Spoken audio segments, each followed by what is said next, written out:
उस समय की है जब श्री राम और माता सीता वनवास की अवधि पूरी करके अयोध्या लौट आए थे। चारों तरफ उत्साह पर्व का माहौल था। कुछ दिनों तक सभी अतिथियों ने अयोध्या में रामचंद्र जी के राज्याभिषेक का आनंद उठाया। फिर सबके अपने गृह वापस जाने का समय आ गया।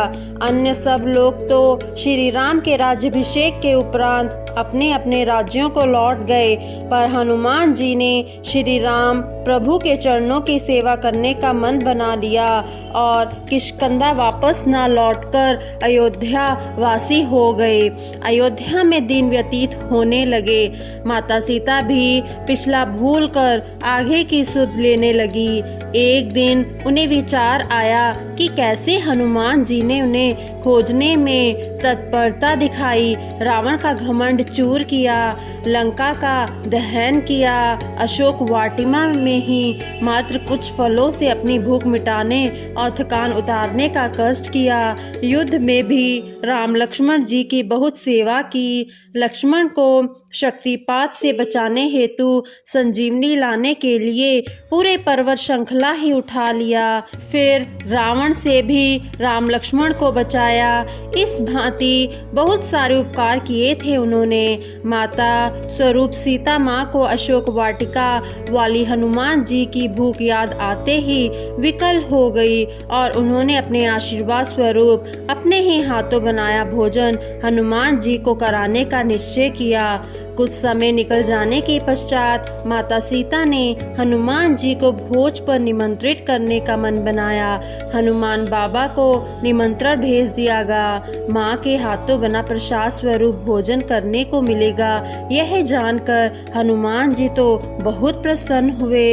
इधर रामचंद्र जी अपने भाइयों सहित हनुमान बाबा के निमंत्रण की बात सुनकर अति प्रसन्न हुए और अतिथि को बिना भोजन करवाए स्वयं भी भोजन न करने का निश्चय किया।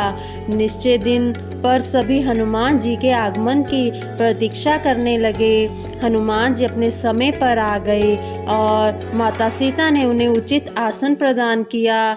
आज का दिन बहुत विशेष था। आज माता सीता ने सारी रसोई स्वयं ही बनाई थी। सभी भोजन की तैयारी में अन्य दास दासियों ने सहायता अवश्य की थी, पर रसोई आज माँ ने अपने हाथों से ही बनाई थी। चाहे पूरी कचौरियाँ हो या अन्य 56 भोग, सभी पकवान विशेष सुस्वादु थे, क्योंकि माता का हाथ का स्वाद भी उसमें था। हनुमान बाबा भोजन करने बैठे और फिर स्वादिष्ट भोजन छकते गए। रसोई का सारा भोजन समाप्त हो गया। उधर चारों भाइयों की भी भूख बढ़ रही थी कि अतिथि पहले भोजन कर लें तब हम लोग करेंगे, पर हनुमान बाबा की भूख में कमी ही नहीं आ रही थी। यह पकवान और लाओ, वह पकवान और लाओ की रट जारी थी। माता चूल्हा जलाती, रसोई की व्यवस्था करती, फिर इस बार के भोजन भंडारे में कमी पड़ जाती। माता रसोई बनाती जाती, सुस्वादु भोजन हनुमान बाबा छकते जाते, रसोई खाली होती जाती। माता फिर बनाती, हनुमान बाबा फिर खाली कर देते, पर उनकी भूख और तृप्ति में अंतर ना पड़ा और लाओ की मांग बढ़ती रही। अंत में सीता माँ थक गई और राम जी के पास पहुंचकर अपना संशय बताया कि हनुमान जी तो खाते ही जा रहे हैं, उनका तो पेट ही नहीं भर रहा। मैं तो थक गई और अब तो रसोई का सारा राशन भी खत्म होने को आ गया है, कुछ करिए प्रभु। यह सुनकर श्री राम मुस्कुरा पड़े। उन्हें समझ में आ गया कि कहाँ कमी रह गई है। उन्होंने सीता माता से कहा, चलो मेरे साथ। ऐसा कहकर वे सीता माता को मंदिर तक ले आए और वहीं जो तुलसी माँ विराजी थी उनकी आज्ञा लेकर एक पत्ता तोड़ लिया। उस पत्ते को हाथ में लिया, आंख बंद करके उसमें अपने स्नेह, अपने आशीष, अपनी कृपा का समावेश किया।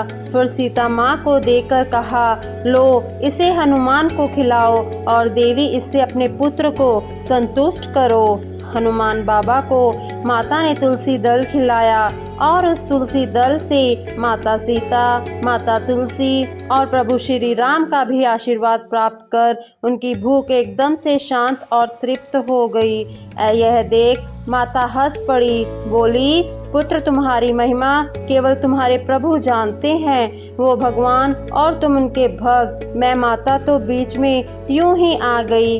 हनुमान ने चरणों में प्रणाम किया, बोले, माँ आप बीच में हैं तो ही तो प्रसाद मिला है। आज मुझे आपके श्रीकर से माता के नयनों में आनंद के आंसू चमक आए और मुख से अपार आशीष निकला अपने हनुमान लल्ला के लिए। हनुमान बाबा का भोज पूर्ण तृप्ति के साथ हुआ। अंत में उनके मुखर बिंदु से राम नाम निकला। जय सिया राम।